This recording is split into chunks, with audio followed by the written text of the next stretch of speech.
I would say I anticipate this one to maybe be about 30 minutes, 30, 40 max, shouldn't be too long. So today we're going to talk about just the college recruiting phone call. Some of you have done a few, some of you have not.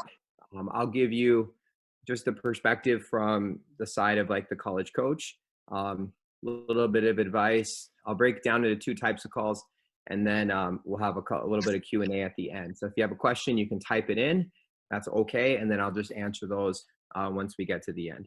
So to start, I'm going to go ahead and share my screen. Not a lot of information. It's just a couple of slides to help. So like I said, we're going to talk about phone calls with coaches. These are the slides. So what's the whole purpose? What's the purpose of a call? Why are they necessary and important?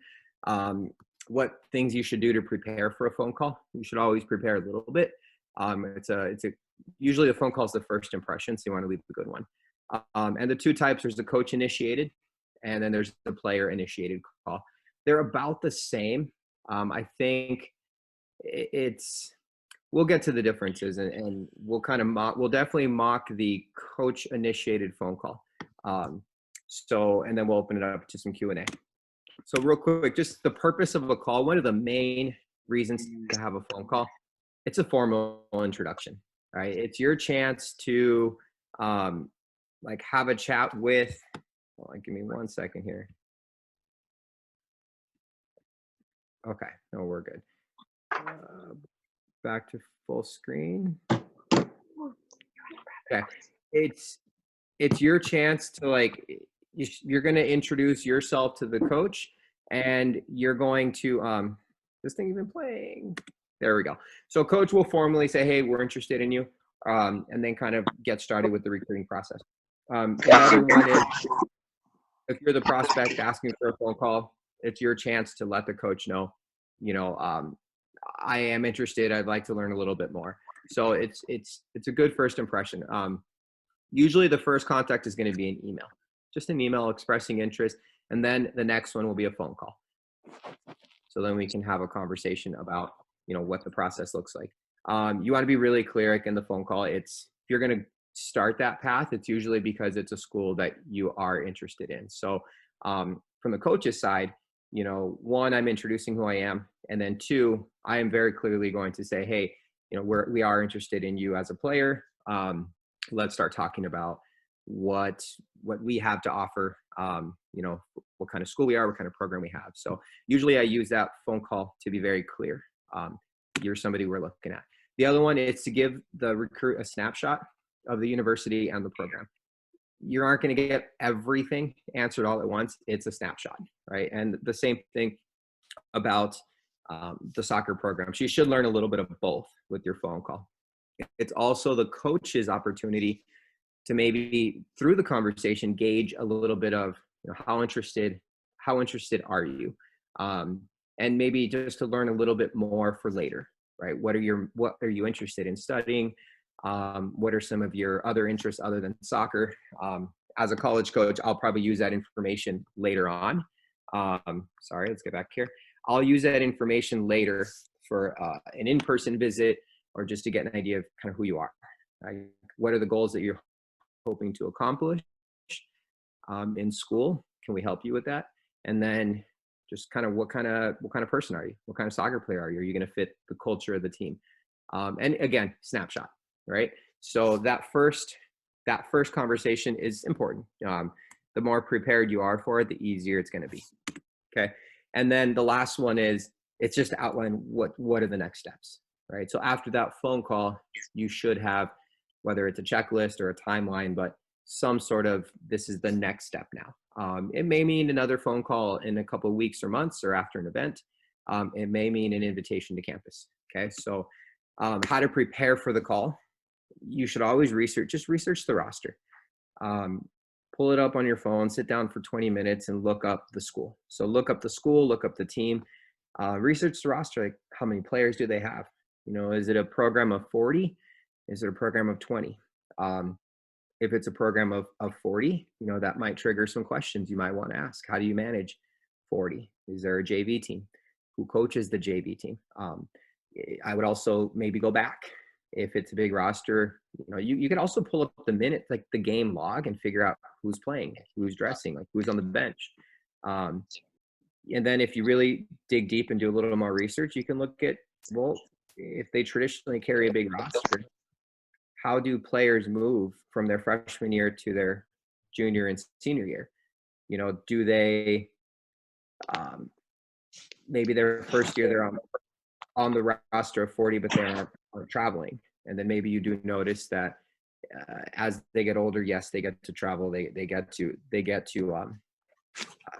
travel. They get to play. What happens? So you might want to look at that number of seniors. So how many players are leaving? Kind of how many spots might be opening up for you. If it's a team of 25 and they're going to lose 10, I think there's a good chance, like, I don't know, maybe a better chance to be able to see the field there. But then also people in your position, if you're a goalkeeper especially, and you see that they have 4 or 5 goalkeepers and they're all pretty young, that might be really hard to crack that roster. If you're a forward and they just don't have very many, that might be a good thing for you. So take a look at that. That might help you understand the soccer side of it, or give you some questions. Research the season, prior success, conference results. You kind of want to know what you're getting into. Like, is it a strong program? Are they in their conference tournament every year? Are they not? Sometimes you want to know, like, who are they playing in the area? If you don't know the school as well, maybe some of their opponents. And then if you see some of those results, maybe that's telling of, like, well, I traditionally know that these schools are really, really strong. And look, they've gotten results against them, several times over the last 2-3 years. That might help you kind of gauge how strong are they. It's a good talking point. If they've had a good season, right, maybe bring it up during the conversation. I would say some topics to consider. So these are great questions that I get in almost every conversation. Study abroad's a big one. If you plan on studying abroad, you might want to bring that up in a question. Some programs are okay with it, some are not. Does your team do international trips? Sometimes programs have it scheduled 2-3 years out. Like, yes, we're going here, or traditionally we do. Some don't. But it might set programs apart. Like, if it's something you want to be a part of while you're in college. If you have plans for a rigorous major, you might want to look that up. So if you're looking up a roster and you notice that, hey, this school's really well known for what's a tough one, nursing or physical therapy, but nobody on the roster is of that major. There might be a reason. So I would ask about what that balance is like. I know when I was on the West Coast recruiting, I had a team manager, hand me a flyer once, and we talked about nursing, and she said, wow, you let nursing program, or you let your players study nursing. In California, there's a lot of schools that tell us, no, we can't. It's too rigorous to do nursing and soccer. So I would ask. It's depending on the school and the level, it's doable. Internships, sometimes your majors as a senior are going to require extensive internships. How does that work? You can ask about their seniors and their experience with their internships, and how does that work with soccer? And then maybe miss class. So those are all wonderful questions. How much miss does your team go through in a season?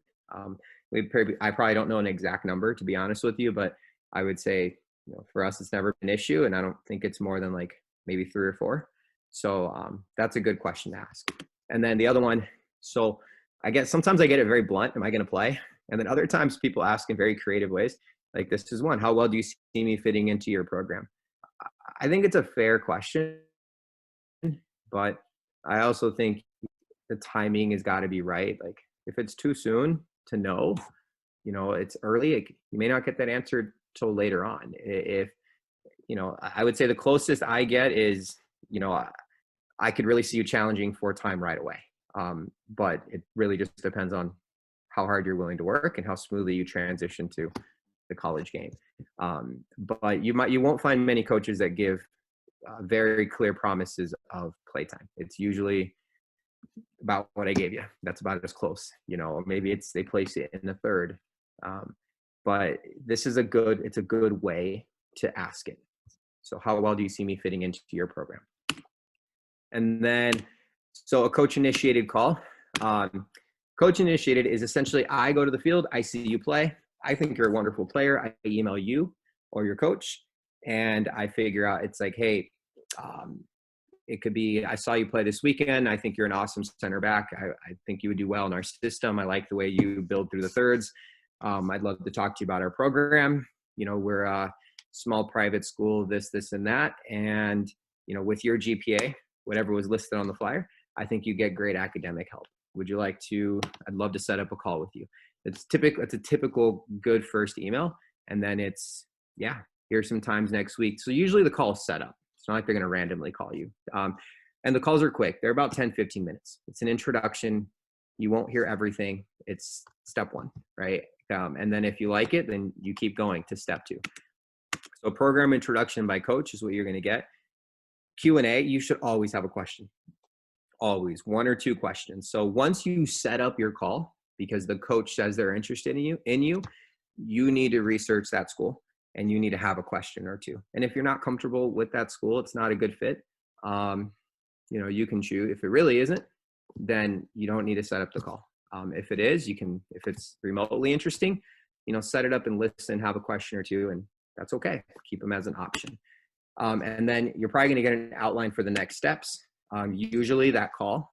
So if it's coach initiated, I usually end that call with an invitation to campus.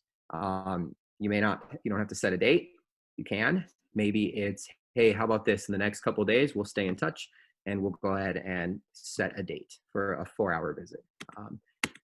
Then there's the player initiated. Sorry, I didn't change the heading on this one. So player initiated, these are a little bit different. You should be prepared to drive the conversation because you're the one who's interested. You reached out first. So we get some of these. I get a few of these every year. Player initiated. They're interested. They want to chat. They want to move on, but I have not seen them play. I personally, I'd rather see a player play before starting the process, having a phone call and getting them going. That's just my preference because I think if you want to have like interest on both sides. So it's hard to have a phone call, get a player excited, and then next week you see them play and it's not a good fit. So now the next step, it's awkward, and it's tough. So usually if I get that, it's, that's awesome that you want to have a chat. Why don't we connect after PDT? I'll watch you play and then we'll connect via email after that, set up a call. Again, everyone's going to do it differently. So that's kind of what I like to do. Usually occurs after an evaluation. At least there's something to talk about because I've seen you play. They're about the same length, 15 minutes. Anything more than that, it's either really good conversation or trying too hard, it's not working. Express interest in learning about the program. That is the whole purpose of your call, right? Hi, you saw me play. Or I invited you to my game. You saw me play. Thanks for setting up the phone call. I'm interested in the school and I'm interested in your program. Sometimes maybe throwing like, because, why? I like this and that. I'd like to learn a little bit more. And you should have, I would say 2 to 3 open-ended questions, right? So open-ended meaning the answer is not yes or no. The answer is, it's a detailed, what can you tell me about this program or that program? Prepare some follow-up questions. So you don't want it to seem like a checklist. Like, okay, here's my 3 questions. Thanks for the answers. As the coach is answering your question, take a note and try to have a follow-up question or 2 so that it's more of a conversation. Because if you can, just develop a good connection over a phone call, it's a good thing. You're a recruit that it feels it's meaningful. If it's a checklist, it doesn't quite feel as meaningful. So use that phone call to your advantage. Like, you want to go there. So connect with the coaching staff. When they answer your question, take notes and have another follow-up question to show that you're listening, you're engaged, and that you really want to learn as much as you can about them. And again, it should be a conversation, more of a conversation, not a Q&A. And then finish it with, what are my next steps? What do we do? What do we do now? What is my next step? I wouldn't leave it, we'll chat. What are my next steps? It could be scheduling a campus visit, right? Okay, I'll talk to my family and I will get back to you next week, and we'll see with a date where we can come by for a visit. If it's, we want to keep watching you play, that's awesome. Here's my next event. I'll send you the details, the schedule, and I'd love to be in touch after that event. So you always want to have a next action that you're saying is going to occur, whether another visit, another phone call, something. A couple questions for us. So what I want to do now, let's go back, stop sharing. Okay. Any quick questions before we start with like a quick mock phone call that I can answer for you? All right, no, so we're good. So Natalie, I'm going to unmute you. There you go. Do you want me to show my camera?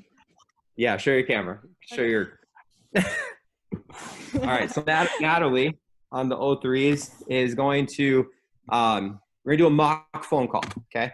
So Natalie is, here, let's do it this way so I can do this in the chat too, because this is pretty typical chat feature. Okay, so in the chat feature, I'm gonna type something that I would type to a recruit, okay? Hi, Natalie. I don't know if I can do, oops, sorry. I got the chance to see you play PDT in Arizona.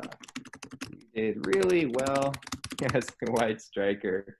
I like,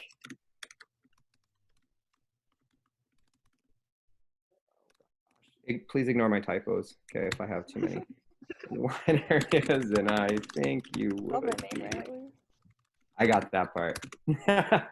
Yep, coaches, we should triple check that to make sure, and players too, right? Dear coach, don't write dear coach, and make sure you get their name right at least. Great fit for our, oh gosh, for our soccer program, we are, I'm gonna make this one quick, okay?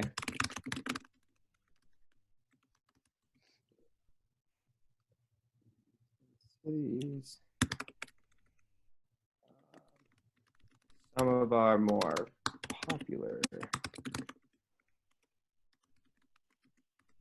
So sometimes you're gonna get a little snapshot in that first email, like who they are, where they are. Depending, especially if it's a school out of state, they might try to include a bigger chunk about the school just to try to get you excited about it. But since I know that Natalie's on a team that's in the Twin Cities, I think she should know we're a school in the Twin Cities. She'll figure that part out. Some of our fathers. The soccer program. Oh gosh.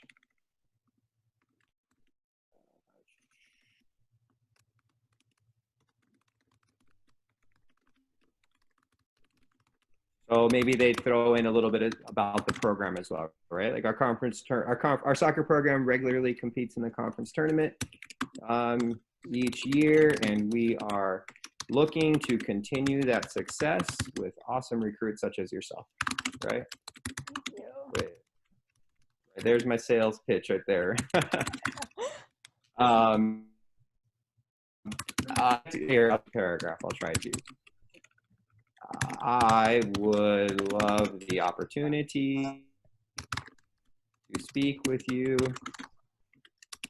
Please let me know if there is a time that works next week, okay? That's why I like to send mine, because it's almost like, ooh, I don't want to leave them hanging. I should reply with the time, or no, I'm not interested. So then, Natalie replies, hey, I appreciate you reaching out. Maybe something I brought up in there sparked interest, like location, or, ooh, they're competitive, or, hey, I want to do nursing. And then it's, you know what, I am free next week, Tuesday, 4 o'clock, okay? Be ready to go. Now, at this point, Natalie, so we have a phone call set up next week. What are some things you can do between now and next week, to prepare? I would go on your website first of all, just figure out more about your program, and then if I'm looking on the academic side of it as well, I'd probably look into programs such as that, and then probably within the phone call ask more specifics that I didn't necessarily find on there, or if I'm like really interested in something, like let you know, and maybe you have more information about it than I can get on the website. Yeah. So you're definitely doing your part there.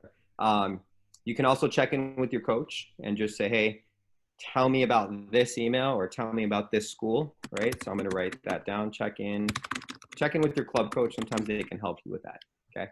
All right, cool. So now 4 o'clock hits. We have our meeting time, 3:55, because you always got to be a little bit early.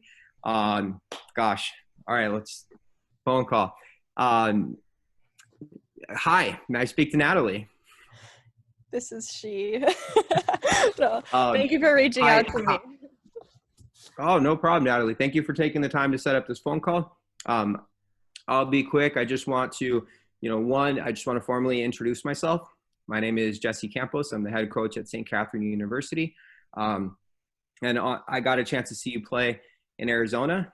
I just wanted to let you know that, based on what we saw, you're an athlete that we're interested in recruiting. I think, as a wide striker, there's definitely parts of your game that I could see translating to our program here at St. Kate's. And, I think you'd have a good level of success. And at this point, I want to make myself available to answer any questions that you might have, or just tell you a little bit about our program. Does that sound okay? Yeah, definitely. St. Kate's is probably up there on my list of colleges, but I just have a few questions about your school as a whole before I make any decisions. For the soccer program in general, what do they do in the off season to stay active? Sure. That's a great question. So one, I'll tell you, during the off season, so the team season starts mid-August. We go through about October, November. Hopefully we're in the playoffs and then the national tournament. We take a little bit of break around the holidays. I think everyone needs a break every now and then. After the holidays, the team they'll do lifting with their strength coach. Now, lifting is something they do year round. So they start lifting right away. They're twice a week. Off season, they're lifting 3 times a week. And that would be January, February, March, April, May. So they're doing a lot of lifting. They also do captain's practices twice a week where they're playing futsal in the mornings. I want to say it's like Wednesdays very early in the morning. And I think they get together Sunday nights for another futsal. There's also a playing time where they're able to play it's a winter league at Augsburg 7v7. And I know the team will connect with alumni and everyone coming back, and they play women's indoor league. And it's every Sunday night. So they're playing February, March, and April as well. After that, some of the younger ones will go off and join their premier teams. Their youth premier teams, they go back to their clubs for a year. Others will play in a women's league. And I have some that play in the WPSL, the semi-professional league. So we actually, I would say 80-90% of them will continue to play year round as much as they can. For those that cannot, sometimes they have an internship or a full-time job, and it's harder for them as they get older to do that. But they work very closely with our strength and conditioning coach to make sure they're staying fit. We also have our technical skills packet so they're keeping up. They know at that point, they know the expectation and they're kind of managing their own balance. But for the most part, we're a D3 school where I only get them in the fall. The spring season, I brushed over that a little too quick. We get them back for 4 weeks in the spring. We get 16 practices in April and May. And we get one competition to play against our alumni team. So that's pretty much what a year looks like. So it's a D3 school. I would say anytime it's the off season, they're just taking it upon themselves to continue to play.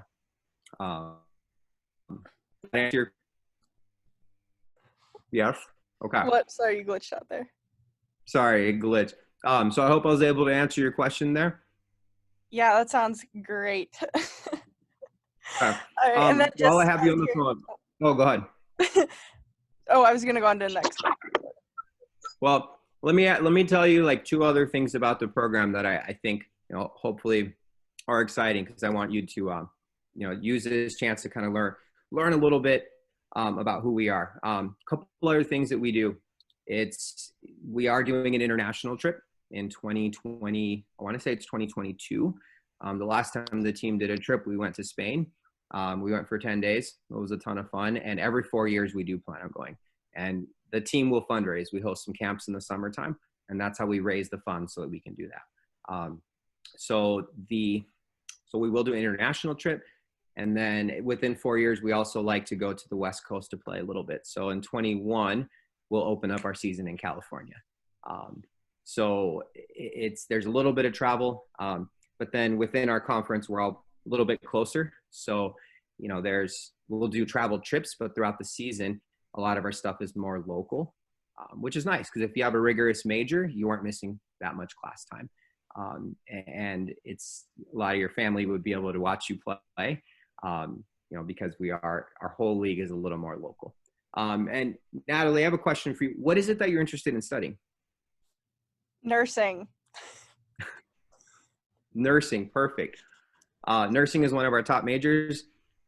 At St. Kate's, anything in the health sciences is really strong. I think on the roster, 3/4 of the team is in the health sciences department. I had 8 nursing students of the 25 on the roster last season. So, and we're graduating 4 nursing students. So they do traditionally make it all the way through. So it's a rigorous major, but it's definitely doable. Awesome. Are there any academic support centers on campus, such as like tutoring and writing centers that could maybe help alleviate some of my stress with athletics and school at the same time? Yes, that's a great question. So we have what's called the O'Neill Center. It's in the center of campus, and you can go there and get a tutor. You can actually go there and have all of your papers tested ahead of time, and they'll give you a grade and give you feedback, and then you can take that information and go redo it and get a better grade. They also have, additional services where, let's say you can go take your test in there. Sometimes maybe we miss something because we're on the road. You need to take an exam either early or late. You can take it in the O'Neill Center. Sometimes it's, you do better taking them in a private setting on your own. So those are things that can also be arranged, here at St. Kate. So the O'Neill Center is a fantastic place to get the academic resources that you need. We happen to have 2 players that are both doing very well in school, and they are employed through the O'Neill Center. So they're actually tutors for everyone else on campus, and that is kind of their job throughout the year. So if you can't get help within your team, you can definitely get help at the O'Neill Center. And at this point, Natalie, are there any other questions that you might have? Yeah, I mean, you touched a little bit on bigger travel options, but are there any study abroad programs that could maybe help me explore some new cultures? Yes. We do support study abroad. So there's 2 options. You can go for J-term, which is like a 4 or 5 week study abroad program. You can take a class or 2. We've had a few players go to Europe. I want to say someone took an art class, went to Europe. It's like France, Italy, England. Those are shorter trips. And then there's other trips. I had 2 players go to Argentina, and they went for the entire spring semester. So yeah, you'll miss a little bit of soccer. But the truth is, if it's an important part of your experience, we'll absolutely support all travel abroad trips. Awesome. Now, you've had some really good questions. I've gotten a chance to share a little bit about the school and our program with you. At this point, I'd love to invite you and your family to campus. If there's some time in the spring or summer where you guys want to come to campus, we'll have lunch together. I can give you a campus tour, and then maybe we can learn even more about the program, face to face. I think that would be awesome. If there's a time in the summer that works for you, I'd love to set something up. Typical visit is from about 12 to 4 p.m. So we go lunch, tour. We can sit down with admissions and talk about the nursing program. They can also talk about the academic scholarship packages that we could offer you. So if there's a time that works for you, let's go ahead and set something up. Does that sound good? Great. Yeah, I'll sit down with my parents sometime soon and let you know. Perfect. We'll connect via text this week, and then we'll find a time where we can get you on campus. So you talk to them about a Monday through Friday from 12 to 4, something that would work this month, and then we'll set a date. Sounds good. All right, awesome. You enjoy the rest of your day. I will go see you play at your next game. Have a good one. Okay, good. Scene. Honestly, that is a very typical conversation. Natalie, wonderful job. Thank you. It's if you have questions, and they're open-ended questions, it's going to go a lot smoother. Just let the coach talk. Most coaches love to talk. Let them talk, and then take notes as you go along. Okay, so that's a couple of tips, and I gave you one mock phone call that went wonderful. So, are there any questions from anybody else that I can answer for you now? You can just put them in the chat, and I will do my best to answer it. Or Joe, if you have any question, or any of the coaches have any questions. While you guys come up with something, I will tell you that the ones that are recruit driven, very, very similar. The only thing, if it's recruit driven, usually it's recruit driven after we've seen you play. So if we see you play and we like you, like, that's fine. The call's probably going to go very similar. If it's very informational because it's like 50-50, I need to see more, a common question that I would ask as a coach might be, a very common question could be, hey, tell me about, what are your strengths as a player? What do you think? Gosh, I know I've asked that before, like as a wide, what strengths do you bring to that position? And again, I'm just searching little things like, I want to learn more about you and your character. Casey, what does team culture look like? Team hierarchy look like? That's a really good question to ask. It's, if you ask about team culture, I think it's a good open-ended question for a coach to talk about just other fun things on the team. Maybe it's other activities that the team likes to do together off the soccer field. Maybe it's like you start getting into like, yeah, we do a lot of, we'll do like culture building projects. We'll do leadership projects together. As far as, there's another kind of piece on here, like the team hierarchy, feel like, it's that one. It's a great question. It's a good question. Everyone's gonna have a different answer. Like, honestly, we're probably not a very like hierarchy type of program. I think I like to empower all players on the team, all leaders. If you're a freshman and you're a leader and you can contribute because you have an amazing soccer IQ and work ethic, then we're going to empower you to step up and be a leader and be as impactful as you can. So, I think the culture question is a very, very good one. You should ask it, but I didn't quite prepare well enough for that one. What are some questions that would turn a coach away? One question that I get that would turn a coach away, the playtime question is a tough one. It doesn't turn coaches away, but I'll be honest, like sometimes what it makes me think of is, okay, it's, sorry, the mindset has to be like, I want to be a part of a team, I want to earn the time. Like I've gotten like, will I play? And I think that's very transactional. Like I'm only interested if I'm going to play. I always put that back. It's like, well, yeah, if you're going to impact the game, of course you're going to play. But I would find another way to ask it, to be honest with you. Find another way, what are qualities you look for in players? Now that you've seen me play a few times, how can I, best prepare over the summertime to earn time or to be an impactful player right away? It's okay because I want you to have the desire to play, but I also want you to understand, like, yeah, it's got to be earned and you got to work hard to get it. Just a suggestion for that question would be to try to make it more specific and maybe make yourself sound kind of smart. Ask the coach, hey, freshmen who you've had come in and play significant minutes, can you tell me the qualities they have or the things they've done on and off the field that have led to their success in getting that playing So you're going to ask them for something specific as opposed to what qualities. Well, they're going to tell you hard work and blah, blah, blah. But like if you ask for like maybe some specific things that set those players apart from other freshmen, that might be get you a more specific answer. Because coaches can be, think about you. If we ask you the question, what are your strengths or weaknesses? You might be a little general or vague. Hopefully you're not after all these webinars, but you might be. And coaches can be that way too. So just try to be specific with those questions. So.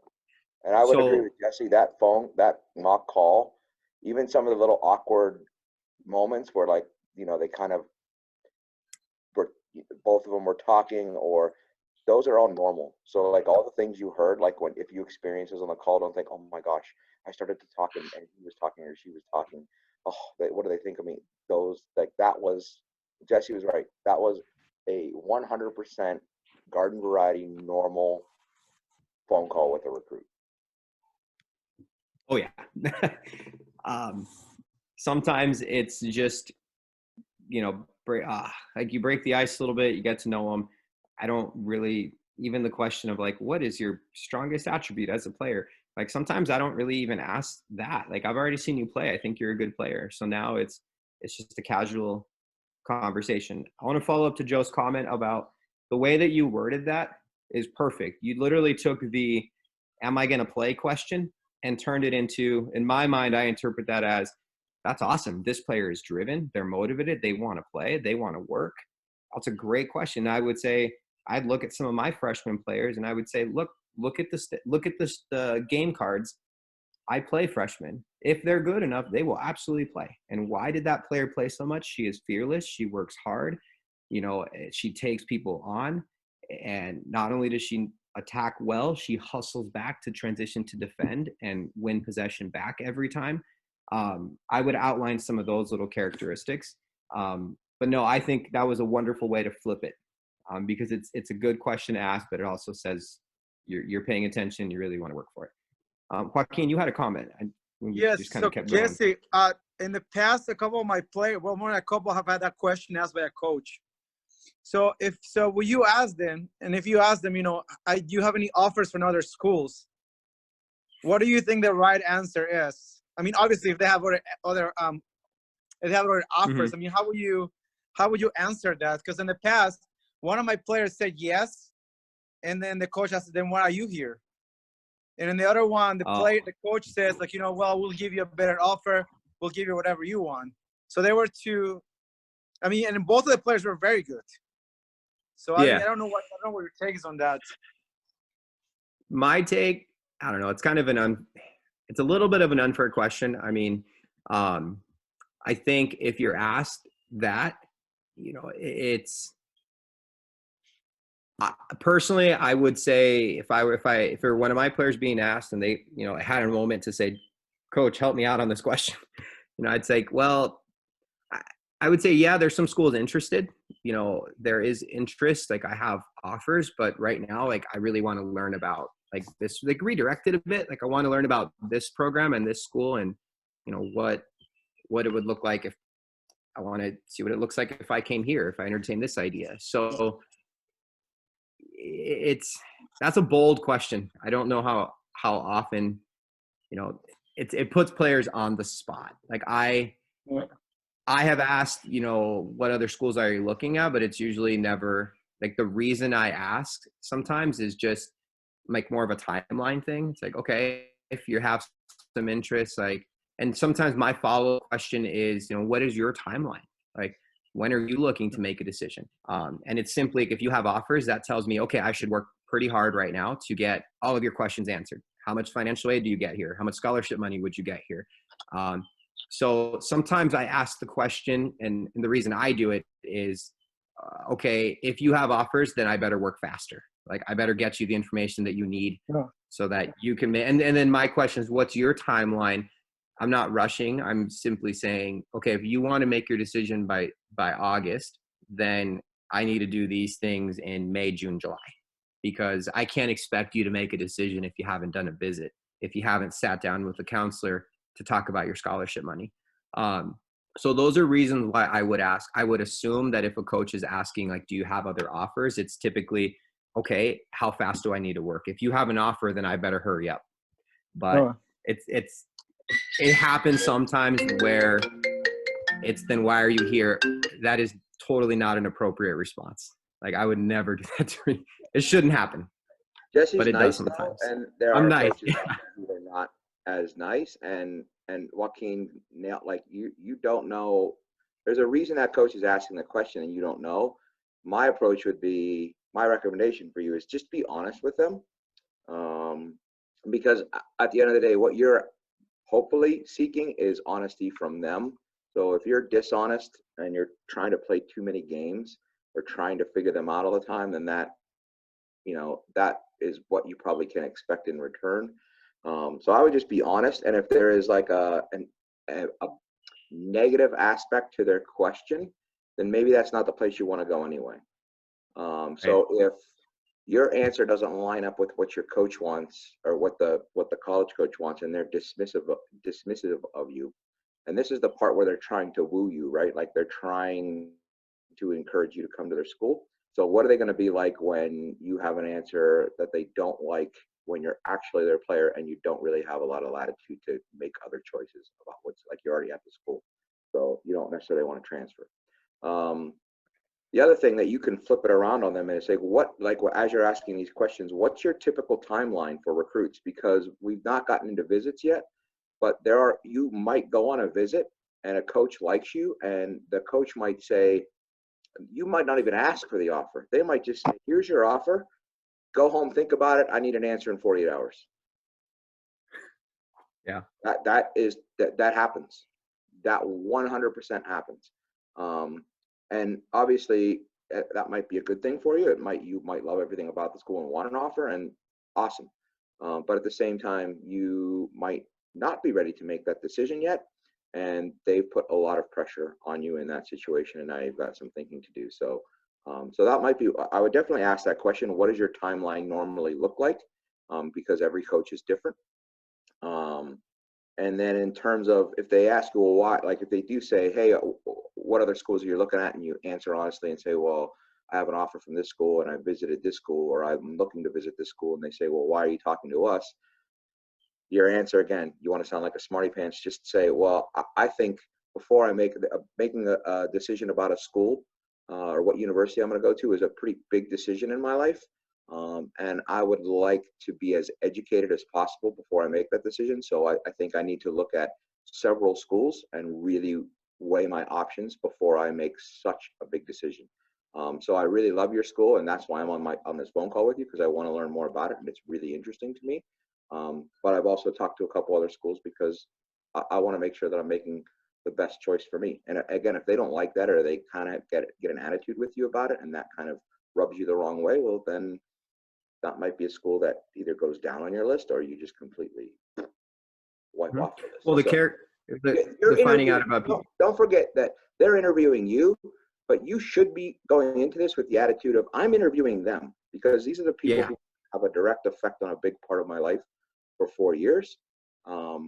And if you have a good relationship and like that person, then you're going to have a pretty good experience overall.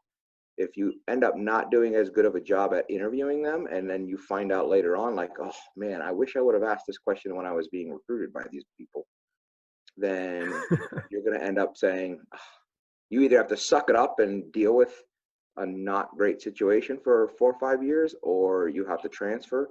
Neither one of those things is awesome. So I definitely think, like, this is your goal, and I get it. It's kind of scary and intimidating, and you feel like they're kind of interrogating you, but you also absolutely should be interviewing them. That was my mentality, was like, they need to make a good impression on me, but I also felt as a college coach, I needed to make a good impression on them. So, yeah. So that's just my 2 cents on kind of that question. Spin it around, ask what their timeline looks like, and make sure that you are interviewing them as much as they are interviewing you. The timeline question is a really good one too. And if you're asked that, typically it's okay. I've had some players say, I want to wait until after my senior high school season, after the holidays, to make a decision. I need to do a lot of visits. That's fine. I have some that say I want this decision done before high school season starts my senior year. I want to have it behind me, and that's okay too. But I just need to know how fast I need to work. If you want to decide that early, then you got to do your visits earlier. So what I'll do is, we have about a minute, like 1 to 2 minutes here. What I want to do is I'll put a list of questions together. Maybe Joe and I'll, like a top 10, top 15 set of questions, and the timeline one will be on there. You know, what's that creative way to ask about playtime? We'll put that on there too. And hopefully that helps you be more confident setting up phone calls. Okay. You should never be you don't be nervous about a phone call. It's a good thing. Most of the time we set up phone calls only with the recruits and the players that we like, so that we can get this thing started. So if you're getting a call, it's a good sign. It means there's something about you that we like. Okay. As always, if you have comments or questions, please send us a message and let us know, and we'll get it answered for you right away. So I'll send you these slides, and then we'll put together a quick list of questions, and you should get that this week. Cool. Otherwise, thank you so much for joining. I appreciate your time, everyone. And Natalie, special shout out. Thank you so much for being brave and doing the mock phone call. You did great. Yeah, Natalie, thank you very much.